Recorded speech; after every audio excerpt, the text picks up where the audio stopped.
Good morning, everybody. It's Valerie Ling, clinical psychologist here, coming to you live from what is proving to be a rather wet and dreary morning in Sydney. I don't think anybody will jump on live with me. I reckon I'm just going to refresh my page here. I do think it's school drop off and things like that. But I thought I would come to you live to actually talk to you about how you set up your physical space in the quest against burnout.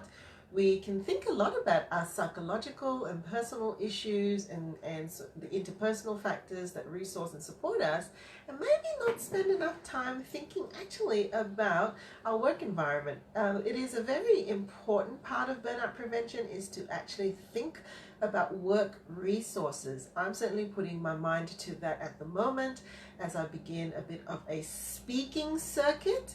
And some of them are repeat requests for me to come and speak to them. And because last year I spent quite a lot of time talking about personal resourcing, I'm actually going to be looking more and more now at rolling out solutions within workplaces and organizations. Good morning, Demi. You're up and about. It's a bit dreary where I am. Not sure what the weather is like with you, Demi. This will be interesting for you, Demi. I'm about to share about burnout and making sure that your work environment is actually set up for optimal work.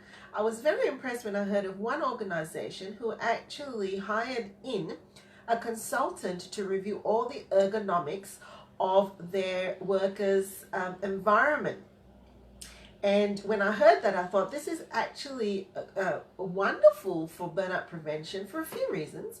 One is the organization is actually communicating, look, we're actually concerned that when you come to work and spend most of your time in this space environment, that it is ergonomically set up not only for productivity and efficiency, but also for your own personal well-being. And so this week and this weekend, I've actually spent time in my home office, which is where I do a lot of my work, going through the ergonomics. How are we set up? And as I was going through, I actually realized there's a lot of things in my home office that had the push through mentality. Let's just forget it. Look, let's just sit down, doc, and do the work. It's really important just to get the work done. Let's just push through. But I actually realized that when we're actually doing that, we actually minimize a couple of things. First of all, we minimize that one of our main resources in being able to stay productive and efficient is us. And if there are things in our way, if things are not flowing smoothly for us in our workplace, we're actually expanding energy and resources to actually get around things when we don't need to do that. Second, it also minimizes the value of the work that we're doing. If you are in a professional service where a lot of times you are the deliverer of your service, so psychologists fall into that category, doctors fall into that category, professional helpers fall into that category. You are the service that you deliver, and when we don't actually take care of the environment that we're docking into, we're actually minimizing our ability and our service.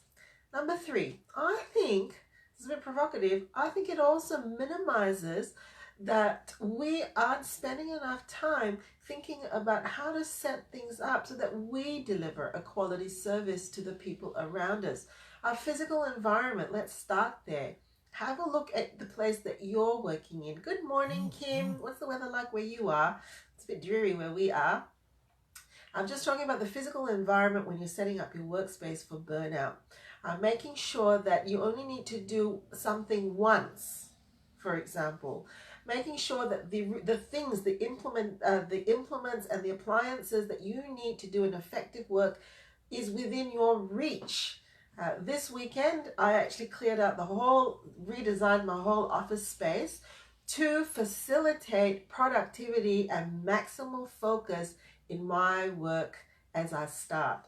And this morning I noticed that as I woke up to walk into my office, I didn't have the dread and the kind of procrastination that I often feel when I walk into my home office, because I knew it was ready, it was prepared, and it was a validating environment that basically says, Valerie, the work that you do, whether it's at home or outside, is important. The people that you serve, whether at home or outside, are important, and your space in this environment is important.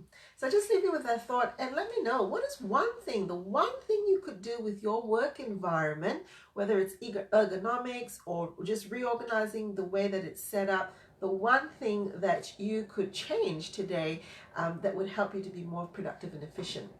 Kim says, yes, one of the rooms I subcontract in is very unattractive.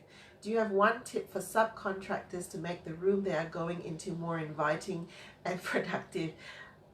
Well, let's start there. First of all, if any of my team are watching this video, you will know that this is something that we talk about, and I often feel very bad that I'm not able to give an immediate solution, but I would suggest that we have to do it together. We have to work out and communicate what's the one thing in this room that is really annoying you. And I know what that is for my group of psychologists, and I'm actively trying to put a solution for it.